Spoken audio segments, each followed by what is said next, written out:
Pada saat itu saya tuh bingung, yang jelas bingung.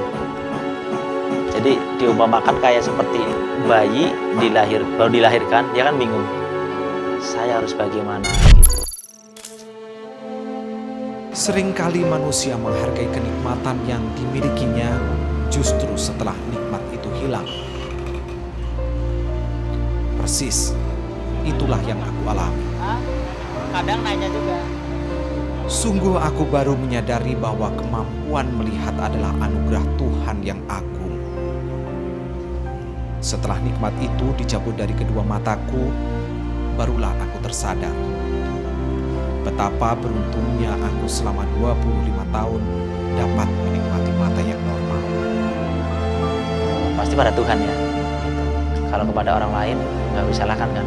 Jadi di saat saya mau maju dan saya dibutuhkan teman-teman dan juga masyarakat gitu. Di situ saya harus berhenti, dan berhentinya terputus seperti benang gitu ya, benang diputus gitu, tek. Awalnya aku marah dan kecewa. Impian masa depan yang kurancang telah runtuh. Aku pun sempat mempertanyakan keadilan Tuhan. Jadi kecewanya tadi gini, saya tujuannya itu tujuan untuk kehidupan ini paling tidak untuk menolong orang gitu. Kenapa tiba-tiba saya terputus gitu? Adilkah Tuhan gitu? Jadi timbulnya begitu. Perubahan besar terjadi dalam hidupku setelah kebutaan itu. Aku yang terbiasa mandiri, tiba-tiba saja sangat membutuhkan kehadiran orang lain. Bahkan dalam kegiatan sehari-hari yang sepele sekalipun. Aku seakan lumpuh akibat kebutaan ini. Pada saat itu saya tuh bingung, yang jelas bingung. Jadi diumpamakan kayak seperti bayi baru dilahirkan, dia kan bingung. Saya harus bagaimana gitu. Karena apa? Baik melangkah, atau mungkin saya harus ke kamar mandi, atau mungkin saya harus makan gitu. Itu harus minta tolong sama orang, harus didampingin sama orang gitu. Kayak makan pun harus disuapin juga gitu. Tak lama setelah aku buta, aku pun meninggalkan pekerjaanku. Aku malu. Mestinya melayani orang yang sakit, kini justru aku yang dilayani. Aku benar-benar malu.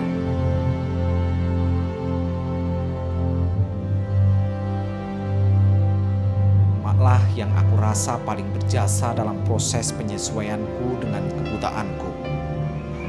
Saya sangat terima kasih sekali sama orang tua ya, baik ibu, bapak gitu. Mama ya? Iya, mama ya.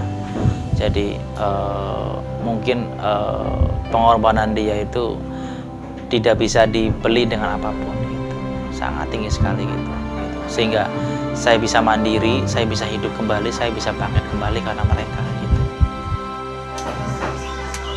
Ternyata tidak semua orang mau bersahabat dengan penderita tunanetra. Tetangga sekitar rumahku memperlakukanku kurang ramah. Bahkan saudara-saudaraku yang biasanya baik menjadi kurang bersahabat. Omongan tak enak sering mampir ke telingaku saat aku membutuhkan pertolongan mereka. Mereka berebut siapa yang mau mengantarkan. Jadi merasa kesel sama kita gitu. Jadi kenapa sih kamu harus buta gitu. Jadi kalau buta jadi ngerepotin saudara gitu. Itu yang rasa sakit gitu. Rasa sakitnya apa? Siapa sih yang mau pengen buta? Siapa sih yang pengen punya musibah, punya sakit? Tapi perlakuan buruk terhadapku justru membawa hikmah bagiku. Aku yang kecewa dengan perlakuan mereka berupaya bangkit dan mandiri. Aku mulai melakukan apa-apa seorang diri, tak lagi mengharapkan bantuan dari orang lain. Muncullah keberanianku, aku pun berlatih bepergian sendiri. Kurung, jadi kan mereka tidur, kita lewat pintu belakang gitu, pergi kabur. Gitu, tahu-tahu Bu Boy kemana nih gitu kan. Ya, pulang-pulang dimarahin kan gitu, ya. Tapi nyampe. Sering digituin gitu, lama-lama jadi udah ternyata dia juga kebebasan ya, butuh pergi, butuh kemana-mana walaupun tunanetra gitu. Lama-lama mereka kasih kepercayaan, udah percaya dia kemana gitu. Di masa-masa awal, tentu saja aku tak langsung dapat berjalan dengan lancar. Ada saja kejadian lucu dan sedih yang mengiringi kisahku saat itu. Jadi pada saat itu saya lewat UGI, kan di UGI kan ada beton itu ya, beton tol gitu kan, tol. Pada saat saya selangkah ke atas ternyata ada beton. Jadi kepala saya kejedot gitu. Sakitnya bukan main kejedotnya. Di situ saya sakit. Ya, kenapa ya? Mungkin kalau saya nggak buta nggak kejedot gitu. Jadi sakit hatinya gitu.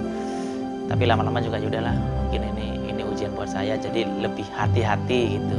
Karena kita nggak melihat, harus lebih sensitif gitu. Demikianlah, perlahan-lahan aku belajar bahwa selalu ada hikmah dari setiap kejadian.